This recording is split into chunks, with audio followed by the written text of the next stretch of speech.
pilkada itu adalah ujian pertama kepemimpinan Prabowo sebagai presiden setelah dia dilantik begitu. Nah mestinya itu tidak dianggap sepele. Kekhawatiran teman-teman yang sudah melakukan riset soal PJ yang bukan hanya misalnya rentan menjadi alat politik begitu. Pertama lagi konfigurasi politik daerah itu bukan yang satu komando. Ya. Jadi betul-betul mestinya kalau kontrol partai di daerah itu kuat, maka PJ mestinya tidak terlalu leluasa untuk cawe-cawe ya. DPR mau memajukan pilkada ke September. Ya. Tapi kan ada putusan MK nomor 12 2024 yang mengatakan pilkada tidak boleh dimajukan, harus tetap di bulan November. Terbayang tidak kalau pilkadanya jadi maju ke September? November saja kedodoran apalagi September gitu. Betul. Selamat sore teman-teman, selamat datang di Ngopi Sore, ngobrol seputar korupsi sore-sore di YouTube channel Transparansi Internasional Indonesia. Teman-teman, ini adalah konten kesekian kalinya di channel Transparansi Internasional Indonesia. Hari ini kebetulan kami kedatangan Mbak Titi Anggraini. Beliau adalah anggota Dewan Pembina Perkumpulan untuk Pemilu dan Demokrasi yang sekaligus juga pengajar di Fakultas Hukum Universitas Indonesia. Dan sore ini juga kita akan membahas dua hal penting sebetulnya, hubungan antara PJ Gubernur dengan pilkada serentak yang akan kita lakukan pada akhir tahun 2024 ini. Halo Mbak Titi. Halo Mas, sehat-sehat ya? Alhamdulillah sehat meskipun agak sedikit flu. Nanti sejauh ini menurut pandangan Mbak Titi kesiapan pilkada serentak gimana Mbak? Pilkada serentak di tahun yang sama dengan pemilu serentak sangat tidak ideal. Kenapa, dan Mbak? Membuat banyak persiapan kedodoran. Karena kenapa? Dari sisi irisan tahapan saja. Pemilu serentak kita kan dikenal sebagai pemilu serentak satu hari terbesar di dunia. Dan katanya paling rumit di dunia. Betul, paling rumit di dunia bahkan ketika belum bergabung antara legislatif dan presiden. Sejak 2004 majalah The Economist itu sudah menyebut kita ini adalah pemilu dengan sistem pemilu paling rumit di dunia. Karena memang kan di 2004 itu kita pertama kali memperkenalkan DPD, lalu juga migrasi sistem ya dari proporsional tertutup ke semi terbuka di mana kandidat bisa langsung berkompetisi. Jadi memang skalanya dari sisi luasan wilayah, pemilih dan kandidat itu sangat masif begitu. Nah, apalagi kemudian kita pemilu serentak. Tahapan kita pun sangat banyak ya, ada 11 tahapan dan saat ini di bulan Mei kita masih berproses dengan perselisihan hasil pemilu. Tetapi di saat yang sama sejak Januari Pilkada serentak 2024 yang akan berlangsung 27 November 2024 itu tahapannya sudah mulai. Jadi ada irisan tahapan nih. Kenapa saya bilang sangat tidak ideal dan kedodoran? Pertama, kita nih belum maksimal nih evaluasi pemilu 2024, masih berproses dengan perselisihan hasil PHPU legislatif ya, setelah PHPU Pilpres yang sangat kontroversial. Mestinya kan kita ada jeda dulu ya, evaluasi dulu, betul-betul merefleksikan apa yang harus kita perbaiki. Karena dalam siklus pemilu ada namanya tiga fase periode. Pra-elektoral, lalu periode elektoral dan pasca elektoral. Nah pasca elektoral itu setelah penetapan hasil kita tuh mengevaluasi, mengkaji, memperbaiki dan mendorong perbaikan-perbaikan regulasi dan penguatan kapasitas lembaga, penyelenggara pemilu dan pihak-pihak yang terlibat. Baru kemudian kita melangkah ke step berikutnya begitu. Nah di sekarang ini enggak gitu ya. Kita belum melakukan evaluasi, masih berjibaku dengan perselisihan hasil pemilu legislatif. Ada 297 perkara tuh, bukan sedikit begitu. Tapi juga penyelenggara harus berkejaran dengan tahapan pilkada. Dampaknya ini 5 Mei itu kan kalau di peraturan KPU tentang tahapan dan jadwal pilkada itu adalah penyerahan, sudah dimulai tahapan penyerahan syarat dukungan bakal calon perseorangan. Tapi percaya atau tidak, peraturan KPU-nya sampai tahapan itu dimulai itu belum terbit. Jadi peraturan KPU tentang pencalonan itu belum ada. Nah KPU-nya ngelesnya jago banget. ya bisa pakai peraturan KPU yang lama katanya, yang untuk pemilu 2020. Padahal kan dinamikanya berbeda ya. 2020 itu pilkada di masa pandemi. Memang betul undang-undangnya tidak berubah. Tapi banyak perangkat hukum yang harus disesuaikan karena ada putusan MK, lalu situasi kita juga sudah tidak pandemi lagi begitu ya. Nah dari sana saja kalau kita lihat kesiapan pilkada itu setidaknya kita harus ukur dari 3 parameter. Kesiapan anggaran, kesiapan personel, dan kesiapan regulasi. Dari sisi regulasi nih sudah mulai tersendat nih. Jadi tahapan sudah mulai, regulasinya misalnya soal pencalonan itu belum tersedia. Walaupun ya KPU berdalih bisa mengikuti merujuk pada peraturan KPU yang lama yang Pilkada 2020. Tapi kan ya tadi ya tidak update, akhirnya tidak mutakhir dan tidak menggambarkan perbaikan dari dinamika Pilkada sebelumnya. Nah itu dari sisi penyelenggara nih. Dari sisi peserta pemilu partai politik, saya mendapati banyak sekali keluh kesah. Mereka masih belum sepenuhnya pulih dari kelelahan pemilu. Jadi mereka para anggota DPRD dan juga para elit partai itu mengatakan kami ini masih lelah nih, masih kelelahan karena pemilu legislatif ya. Lelah sekaligus juga masih butuh modal biaya Mbak ya. Betul, itu bahasa lain lelah itu lelah fisik dan lelah finansial ya. Nah akhirnya kemudian mereka harus bersiap dengan pilkada. Dan yang paling dikhawatirkan kalau saya pribadi situasi kelelahan politik itu ya, kelelahan politik itu di dalamnya ya energi politik, finansial dan kelembagaan partai.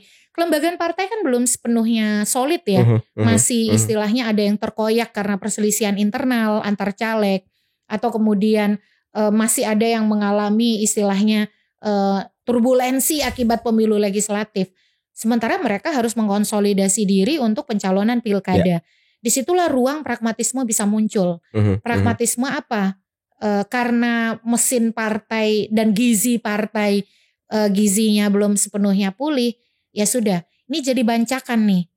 Ya daripada kita misal kita tidak punya kader potensial, kita juga capek, lelah, ya sudahlah. Biarkan kursi kita ini jadi alat tawar-menawar politik saja. Ujung-ujungnya apa? Calon tunggal bisa meningkat. Ini yang saya sebenarnya paling khawatirkan, pragmatisme karena kelelahan mesin politik yang masih sangat terasa, akhirnya calon tunggal jadi pilihan. Ya, dia merasa ya kita maju pun belum tentu menang, bisa rugi 2 kali nih karena ekses pilpres, ekses pemilu legislatif misalnya berdampak ke pilkada. Ya lebih baik pilihan pragmatis oportunistik gitu ya.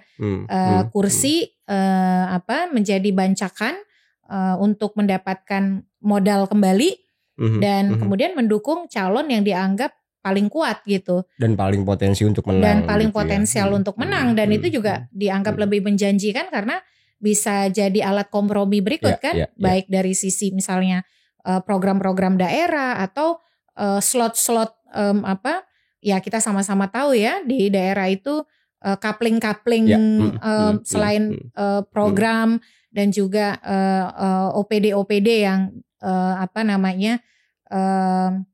ya bisa menjadi istilahnya sumber income baru lah ya. Nah ini yang bagi saya makanya sangat tidak ideal. Nah Mbak Titi kalau kita kaitkan dengan tadi Mbak Titi sempat mention soal kesiapan ya, Mbak Titi menilai bahwa penyelenggara pemilu bisa jadi memang sebenarnya kesiapannya itu seolah dipaksakan gitu ya. Sangat dipaksakan. Sangat dipaksakan gitu. Nah kalau dikaitkan dengan integritas Mbak penyelenggara dan selama proses pemilu kemarin kan sidang sengketanya cukup banyak begitu ya. Ini kan menunjukkan bahwa penyelenggara pemilu itu bisa jadi integritasnya juga patut dipertanyakan gitu. Nah kalau dikaitkan dengan pilkada nanti potensi untuk sengketa gimana Mbak?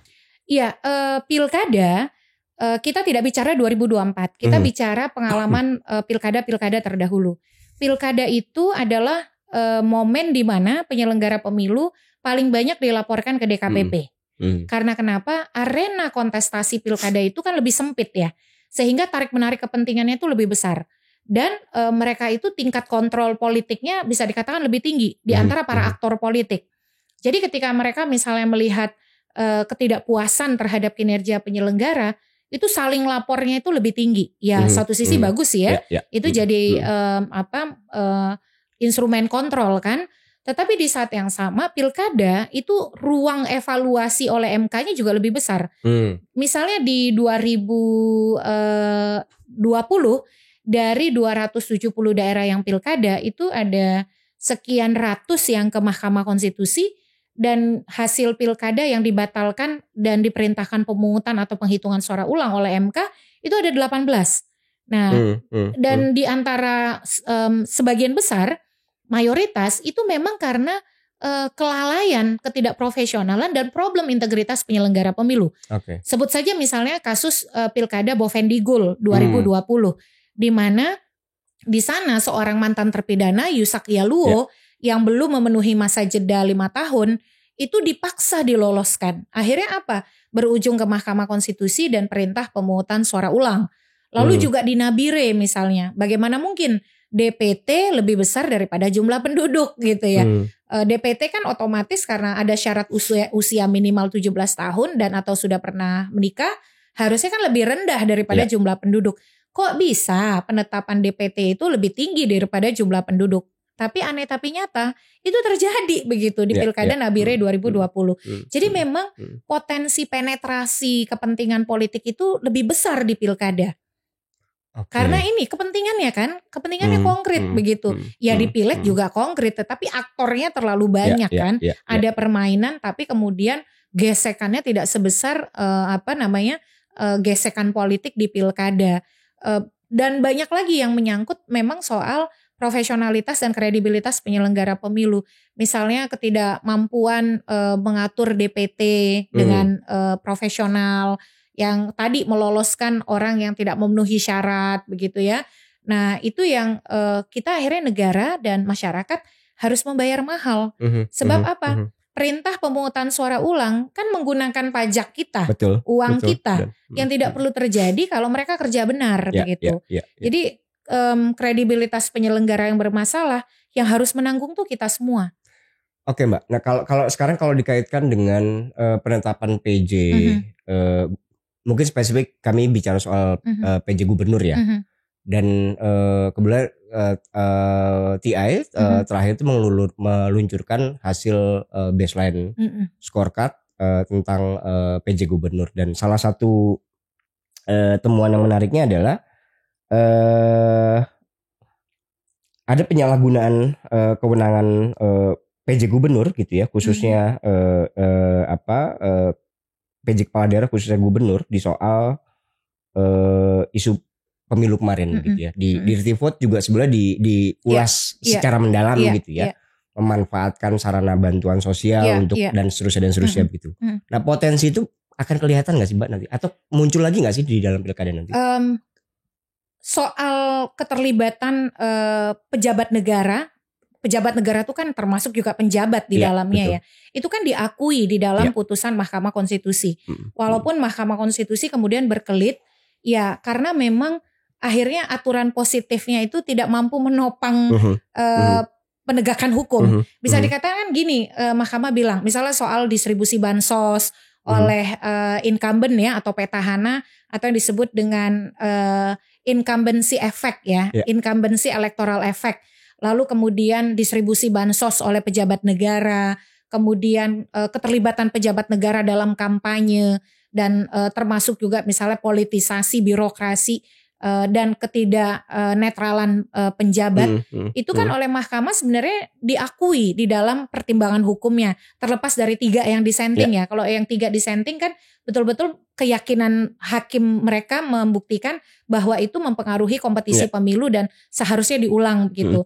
Tapi secara umum pertimbangan hukum MK itu mengakui tindakan-tindakan tersebut mengganggu keadilan kompetisi. Tapi mereka bilang ya kami nggak bisa berbuat apa-apa karena aturan positifnya, aturan formalnya itu tidak mengatur secara memadai penegakan hukum soal itu. Jadi mereka untuk masuk ke dalamnya terhambat oleh hukum positif. Nah ini inkonsisten nih karena MK sejak awal mengatakan mereka bukan pengadilan angka-angka tapi pengadilan yang menegakkan keadilan substansial, tapi terhambat oleh kekosongan hukum yang harusnya MK bisa juga menggali bahwa itu sangat mungkin disengaja untuk menciptakan kompetisi yang abu-abu. Nah itu di Pilpres ya. Nah bagaimana di Pilkada? Di dalam putusan MK soal Pilpres pun MK mengatakan, MK mengkhawatirkan kalau itu tidak diatur soal distribusi bansos, kapan waktu distribusi, siapa yang mendistribusikan, maka itu akan mengganggu dan membuat kompetisi menjadi tidak adil.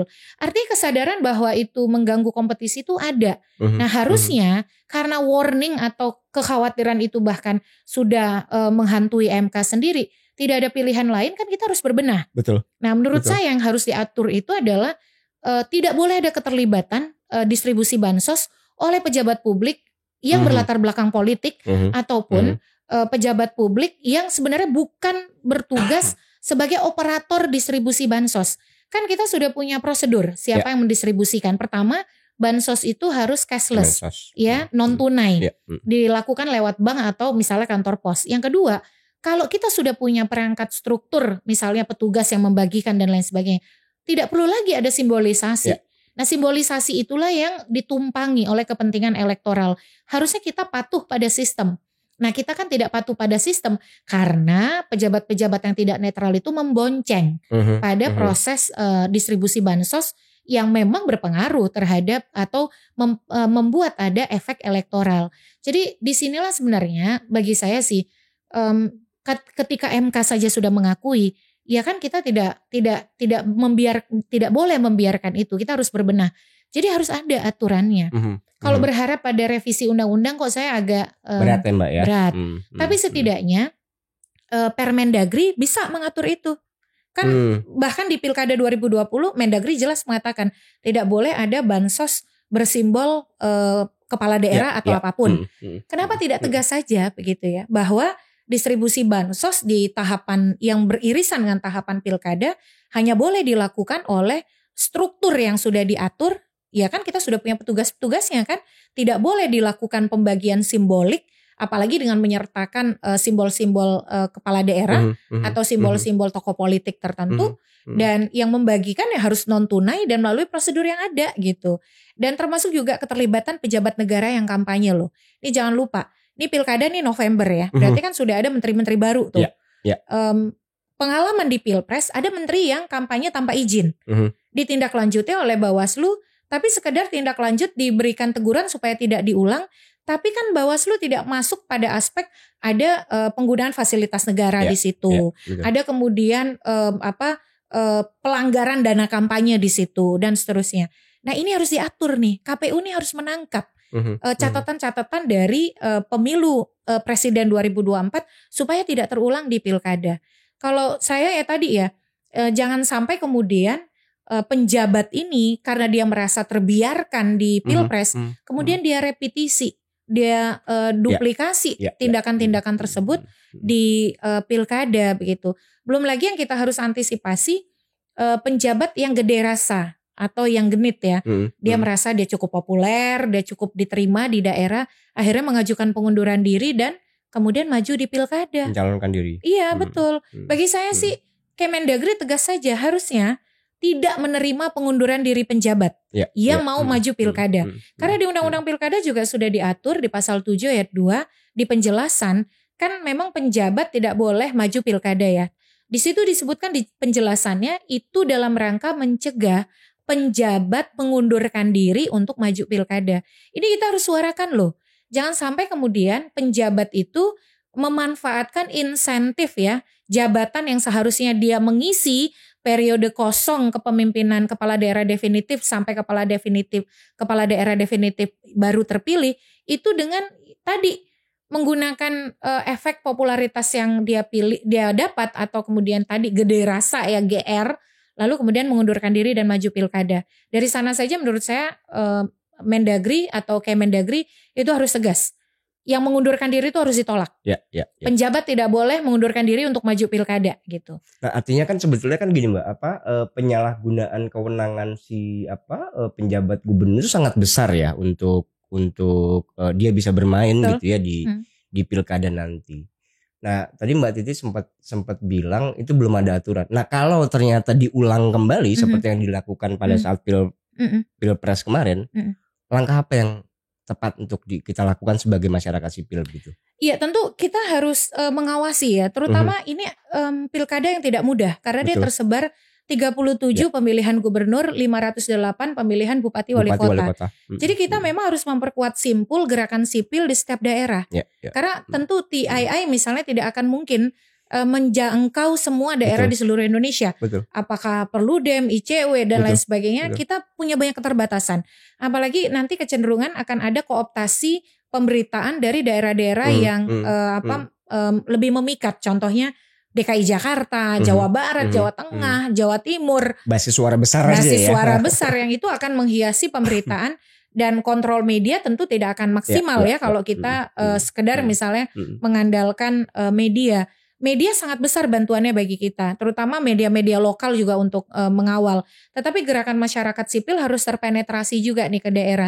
Kita harus membangun jejaring yang mampu membangun gerakan yang serupa lah ya. Soal tolak politik uang, mengawasi netralitas birokrasi, memastikan tidak ada politisasi pelayanan publik. Nah itu harus ada tuh di simpul-simpul daerah ya. Di 37 arena pilgub dan 508 pilkada bupati wali kota ini. Nah itu yang pertama menurut saya. Yang kedua, di putusan MK soal PHPU Pilpres, MK itu sebenarnya sudah memberikan peringatan. Dia bilang ini harus diperbaiki nih, bahkan untuk pilkada. Kalau ini tidak kunjung diperbaiki, maka mahkamah tidak akan menerapkan konsep yang sama seperti di Pilpres. Dia akan lebih tegas dan lebih mengambil tindakan yang lebih jauh ibaratnya. Karena di Pilpres ini sudah diingatkan istilahnya. Kalau diulangi lagi maka dia akan tidak istilahnya membiarkan itu terjadi. Jadi ruang misalnya hasil pilkada itu terkoreksi karena politisasi birokrasi, ketidaknetralan penyelenggara negara itu sangat besar. Dan apalagi di pilkada, di sejumlah pilkada misalnya di pilkada Pandeglang atau di pilkada Tangerang Selatan, di pilkada Kota Waringin Barat, itu hasil pilkada dibatalkan karena salah satunya mobilisasi birokrasi, mobilisasi aparatur sipil negara, PNS gitu ya. Jadi karena harganya mahal sekali, ya lebih baik kita berkompetisi yang jurdil aja lah. Kalau jurdil, kemenangan juga akan lebih terjamin, potensi putaran atau pemungutan suara ulang juga akan bisa dicegah dan rakyat tidak rugi gitu. Bayangkan APBD daerah kalau harus PSU berapa yang harus dikeluarkan. Jadi ini memang menjadi tantangan kita dan himbauan kepada sebenarnya hulunya di partai politik ya. Kalau partai politik itu saling mengawasi, saling mengontrol, tentu itu tidak akan terbiarkan. Karena sehebat apapun gerakan masyarakat sipil, partai politik itu lebih powerful. Mereka punya struktur, mereka punya legislator yang bisa menjadi kontrol dan mereka punya mesin politik gitu. Nah, tadi Mbak Titi sempat singgung di soal netralitas penyelenggara negara. Dalam konteks pilkada nanti Mbak, seberapa netralkah si PJ gitu ya terhadap pada saat pilkada nanti Mbak? Iya, kita berharap ya mestinya PJ itu tidak cawe-cawe karena bagaimanapun pertama kan nanti pilkada di bawah pemerintahan baru ya. Nah tentu saja mestinya ketika mereka kan aparatur sipil negara. PJ ini kan aparatur sipil negara yang sebenarnya mereka itu punya jabatan ganda kan. Jabatan organik asal dan juga mereka diberikan jabatan tambahan sebagai penjabat. Nah tentu saja sebagai aparatur sipil negara sangat riskan kalau mereka cawe-cawe. Apalagi kemudian kan di dalam pilkada itu tadi konfigurasi politiknya itu lebih istilahnya itu lebih ketat begitu ya, persaingan antar partai. Koalisi di nasional itu sangat mungkin tidak sinkron atau tidak koheren dengan koalisi di pilkada. Sebagai contoh nih, PDIP dan kan kemarin di Pilpres ya, PDIP dan PKS misalnya bisa jadi tidak pernah berkoalisi di tingkat nasional, tetapi di pilkada bisa belum saja. Tentu. Ya, bisa saja mereka berkoalisi karena yang dikedepankan di pilkada itu adalah figur. Nah, kalau penjabat sampai cawe-cawe, kita kan tidak pernah bisa memastikan bahwa soliditas partai atau elit politik di daerah itu semuanya bisa dikendalikan gitu. Jadi pertaruhannya terhadap PJ itu terhadap karir politik dia ataupun karir publik dia itu sangat besar ya yang dia harus pertaruhkan. Nah, yang kedua, PJ ini kerentanannya adalah ini yang pertama tadi kita masih membayangkan rasionalitas PJ-nya lebih dominan ya daripada kooptasi politiknya. Tetapi yang kedua, potensi kooptasi politik itu bisa jadi sangat besar karena misalnya ada kepentingan mempertahankan posisi politik. Nah, dan itu dinegosiasikan dengan misalnya cawe-cawe di tingkat pilkada. Tentu kita berharap PJ tidak cawe-cawe, tetapi potensi itu ada. Kalau dia sampai cawe-cawe dan dia berkelindan dengan kekuatan politik berkuasa misalnya untuk memenangkan calon, wah itu tingkat kerusakannya itu luar biasa. Dia mengendalikan birokrasi kita belum sepenuhnya reformis ya, belum sepenuhnya berorientasi pada merit system gitu. Nah ini yang betul-betul saya kira ini menjadi ujian kita. Pilkada 2024 adalah agenda politik pertama di bawah pemerintahan baru. Bukan hanya ujian bagi pemerintahan baru, tapi ini juga ujian bagi kita di masyarakat sipil. Apakah kita akan membiarkan pola-pola seperti di Pilpres terulang di pilkada dengan kemudian arena kontestasi yang sangat tersebar, atau kita mampu kemudian bersama-sama memproteksi ini begitu. Tetapi di saat yang sama lagi-lagi mestinya partai politik ini kan soal lagi-lagi daerah itu bukan sebuah koalisi yang seragam ya. Betul. Nah, mestinya mereka memainkan kontrol lebih begitu dan tidak membiarkan tadi ya PJ itu menjadi alat politik begitu. Karena tadi kalau Pilpres memang kan ada gerakan struktural nasional ya. Nah, kalau pilkada ini kan sebenarnya PJ itu kan deployment dari pusat begitu. Konfigurasi politik di daerah itu bisa berubah. Bisa berubah total. Karena orientasi kan pada figur, bukan lagi pada komando nasional begitu. Meskipun ya partai dalam mencalonkan tidak akan bisa maju calonnya kalau tidak ada rekomendasi dari DPP ya. Nah, jadi ini juga sebenarnya ya lagi-lagi ya kita harus minta betul partai politik jangan jadi paduan suara gitu. Karena memang ini konfigurasi kan lokal gitu ya. Jadi kepentingan lokal itu harus dijaga gitu. Nah, di kajian kami tentang PJ gubernur itu Mbak di 25 provinsi itu juga menyebutkan salah satunya adalah PJ yang sudah berproses selama beberapa bulan bahkan ada yang tahunan gitu ya. Seperti Jakarta kan lumayan lama ya. Itu memang hampir sebagian besar nggak sepenuhnya fokus untuk kelompok rentan gitu ya dan faktanya demikian gitu. Nah, kalau dikaitkan dengan pilkada gitu dan dalam kontestasi pilkada itu kan memang itu kan partai politik yang namanya menentukan gitu ya. Nah, dalam konteks nanti begitu ya, apakah peluang PJ untuk memainkan anggaran publik gitu ya yang kemudian ngasih dukungan kepada salah satu partai politik, atau kan kalau tidak salah kemarin itu juga bahkan petani tembakau itu mengusulkan PJ Jawa Tengah untuk maju kalau tidak salah gitu ya. Nah, gimana menurut pandangan Mbak Titi soal potensi kepentingan yang besar gitu ya terhadap pilkada nanti? Pilkada 2024 itu kan tadi kita sudah ulas ya. Itu adalah ujian politik pertama pemerintahan baru. Jadi wajah pemerintahan baru dari aspek politik itu diuji pertama kali oleh pilkada. Nah, sebenarnya ini jadi momentum nih untuk membalikkan pesimisme publik melalui pilkada. Jadi betul-betul jangan cawe-cawe lah gitu di pilkada.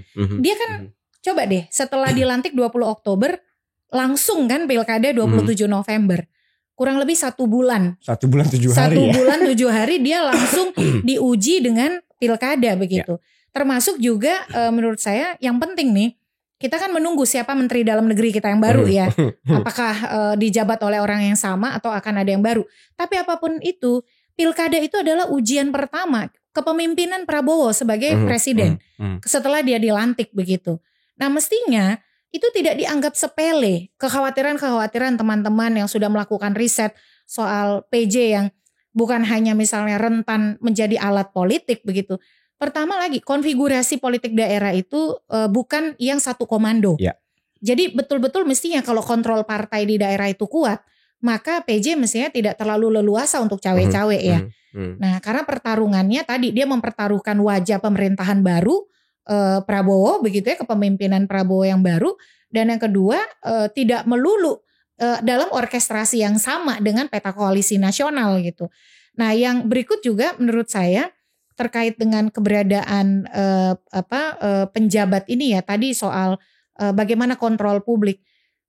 Berhentilah mendorong penjabat untuk jadi calon kepala daerah. Penjabat itu tidak didesain untuk jadi calon kepala daerah. Karena kenapa? Karena undang-undang itu menempatkan dia untuk menyelesaikan masa transisi. Kalau di saat dia menyelesaikan masa transisi sampai terpilih kepala daerah definitif, dia merasa GR atau kemudian merasa populer begitu ya. Harusnya dari awal dia jangan, berarti kan memang hasrat politiknya sudah ada. Nah, yang begini-begini itu jangan dikasih tempat, jangan dikasih angin begitu. Nah, masalahnya beberapa PJ itu udah mulai pasang itu tuh. Nah, itu jelas itu pelanggaran. Kan? Harusnya Bawaslu ini menurut saya ya, kan di putusan MK itu juga sudah jelas ya, Bawaslu disebut tidak punya belum punya standar prosedur atau pisau analisis yang baku sehingga mampu menentukan sebuah tindakan itu pelanggaran atau bukan. Nah, intinya MK tuh bilang Bawaslu harus lebih progresif substantif lah ya. Kita ini suka ya bermain terlalu formalistik gitu ya. Jadi ala kadarnya. Nah, itu yang kemudian membuat publik itu merasa pengawasan itu ada atau tidak sih? Ya. PJ itu sekarang sebenarnya bukan perilaku PJ saja. Semua perilaku petahana yang mau maju kembali memanfaatkan program daerah, menumpang pada program daerah itu sudah terjadi. Contoh, iklan layanan masyarakat daerah, iklan luar ruang. Fotonya 3/4. Pesan layanan daerahnya 1/4. Misalnya soal DBD, foto dia lebih besar tapi tulisan soal cegala DBD-nya hanya 1/4 begitu. Yang begini-gini ini sepele. Tapi kalau Kemendagri tidak atur atau kemudian misalnya tidak ada pengaturan dari otoritas, ini bermasalah dari sisi kompetisi. Dia menggunakan ruang-ruang program daerah kan untuk mendorong kepentingan elektoral dia. Nah, jadi menurut saya Bawaslu harusnya tegas ya. Kan Bawaslu itu punya fungsi pencegahan. Tetapi lebih dari itu menurut saya Mendagri juga bisa menerbitkan peraturan yang betul-betul membuat kepala daerah itu berorientasi pada pelayanan publik gitu ya. Dan teguran dari putusan MK harusnya menjadi kesadaran bagi semua ya, baik pihak dari kementerian yang menangani politik dalam negeri ataupun Bawaslu. Dan termasuk KPU di dalam mengatur tentang kampanye begitu. Jadi bagi saya, ayo deh kita berisikin nih. Ketika misalnya kadang-kadang kan partai politik juga bersatu padu ya membiarkan gitu. Nah, harapan kita ya di masyarakat gitu. Nah, Mbak tadi kan Mbak Titi juga ada harapan begitu ya agar Kemendagri dapat mengeluarkan aturan ya terkait soal netralitas PJ dan seterusnya begitu ya. Nah, seberapa yakin Mendagri akan mengeluarkan itu walaupun MK sudah mengatakan ada putusan soal netralitas gitu ya. Ya, ini harus kita desakan terus ya. Jadi ini waktunya tinggal beberapa bulan lagi. Sekarang udah bulan Mei itu. Betul. Pencalonan itu Agustus. Pendaftaran calon mulai 27 Agustus. Dan penetapan pasangan calon itu 22 September ya, di tanggal itu. Jadi memang waktu kita berkejaran. Kan tadi saya sudah sampaikan tantangan kita adalah menjaga stamina nih. Karena pilkada di tahun yang sama dengan pemilu itu sangat tidak ideal. Termasuk juga bagi gerakan masyarakat sipil. Betul. Ya, hal-hal seperti ini harus dibunyikan terus. Bunyi-bunyian seperti ini harus terus disuarakan. Karena ya jangan-jangan memang desain seperti ini yang diharapkan supaya proses kompetisinya tidak terkawal begitu. Jadi menurut saya dorongan kita pertama melalui pengawasan yang lebih efektif dari Bawaslu. Yang kedua pengaturan pada level peraturan KPU dari sisi ranah teknis. Dan yang ketiga ya dari peraturan tingkat kementerian Permendagri supaya itu bisa mengikat seluruh wilayah di Indonesia. Dan ya memang mau tidak mau ya ini harus jadi gerakan besar. Bagaimana kita menggugah partai politik supaya tadi ya tidak kemudian menjadi sandera atas pragmatisme politik yang sebenarnya ini kompetisi pilkada tuh beda karakternya dengan eksekutif nasional yang sistem komando dan struktural atas ke bawah begitu. Nah, dinamika lokal itu sangat mempengaruhi pilkada kita. Mestinya suara daerah itu lebih mengemuka daripada kepentingan-kepentingan politik pragmatis, apalagi yang sifatnya misalnya struktural nasional begitu. Ya, Mbak Titi, kan ada putusan MK tuh Mbak yang soal apa? Salah satunya konteksnya soal penyalahgunaan jabatan gitu ya, penyalahgunaan anggaran dan juga nepotisme. Nah, sejauh apa dampaknya terhadap penyelenggaraan pilkada ke depan, Mbak?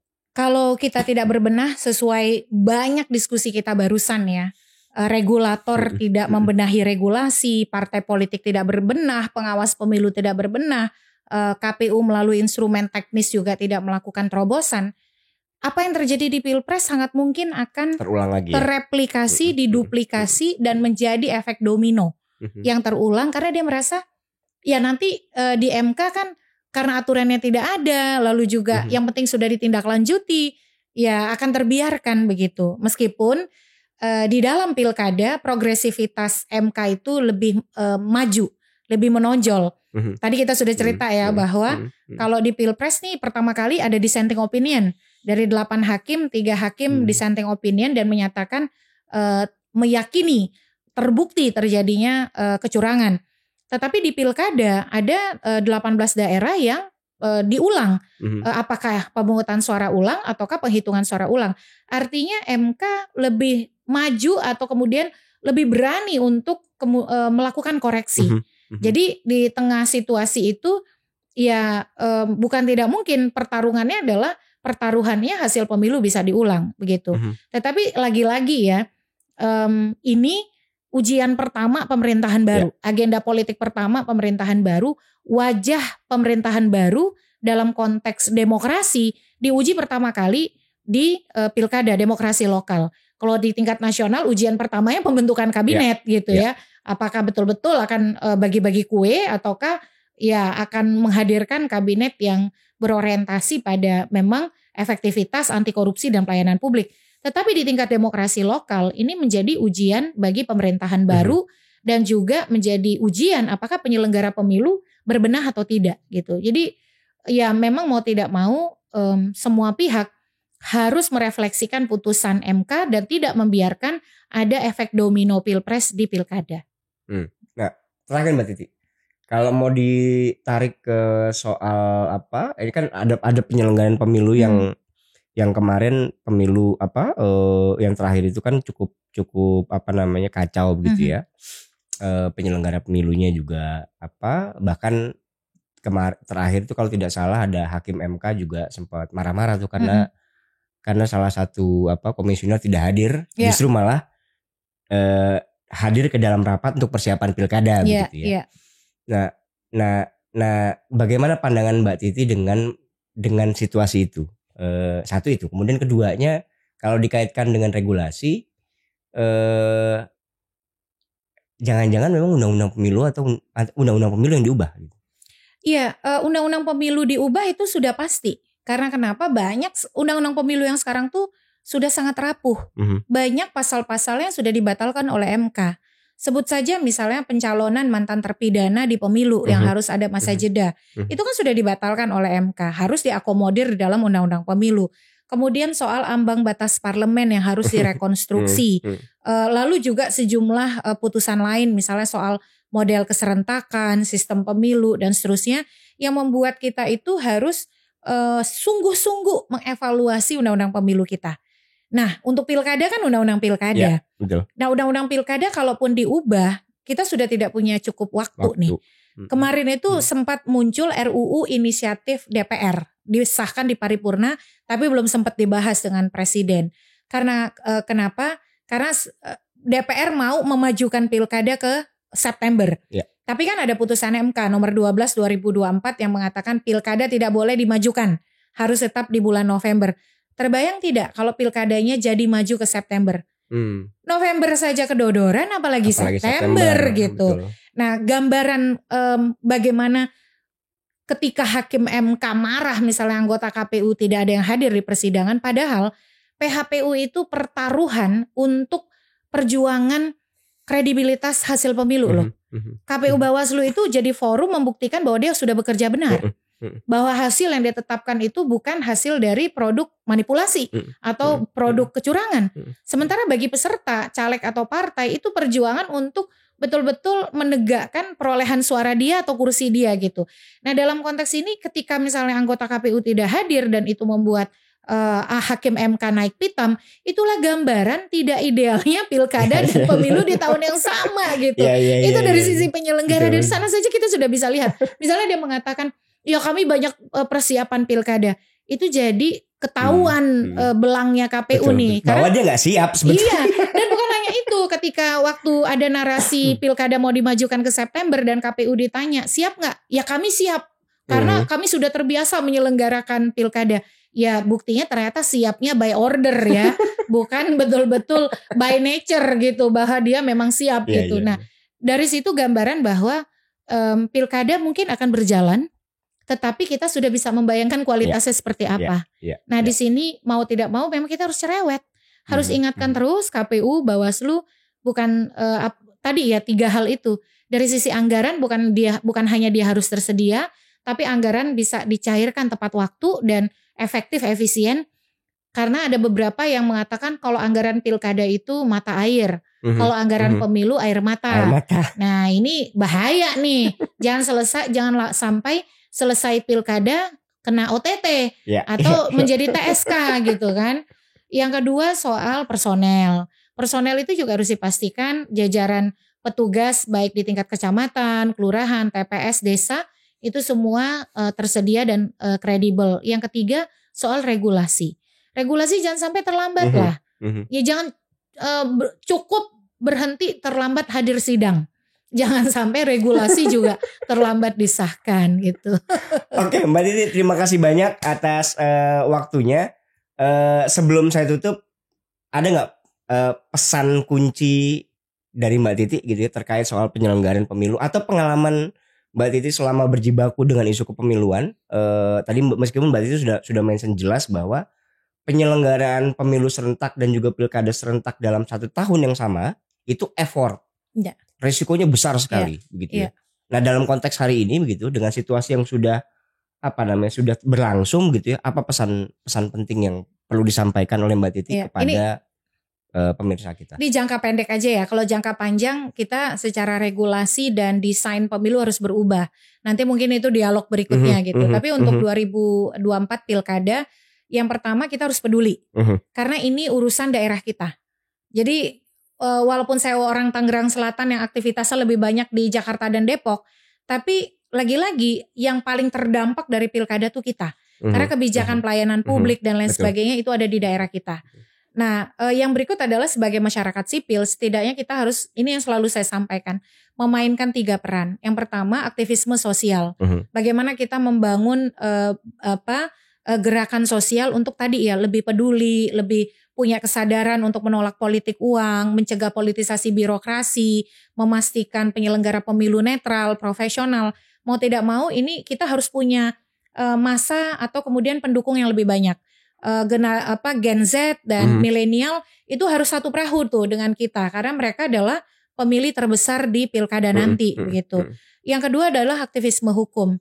Kita jangan pernah lengah karena pemilu yang buruk itu tercipta karena aturan yang buruk.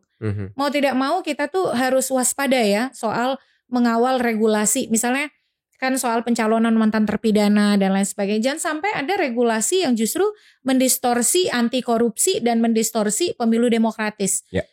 Kalau kami kan di Perludem sering menguji ke MK bukan untuk apa-apa. Karena kami percaya salah satu hulu dari kompetisi pemilu yang demokratis adalah aturan main yang juga demokratis gitu. Dan yang terakhir adalah aktivisme digital. Jadi bagaimana ruang-ruang digital kita itu diisi oleh diskusi-diskusi yang substantif, tapi juga bisa masuk ke setiap kelompok generasi kita gitu, terutama Gen Z dan milenial. Termasuk podcast seperti ini. Nah ini harus lebih banyak lagi dikemas dan masuk ke ruang-ruang publik kita. Itu saja yang menurut saya harus kita lakukan ya. Dan yang terakhir ya pasti ini partai politik nih. Partai politik itu saya selalu bilang jangan sampai seperti mendorong tronton mogok di tanjakan ya. Karena lagi-lagi hulu dari segala hulu demokrasi dan pemilu kita tuh sebenarnya ada di partai gitu.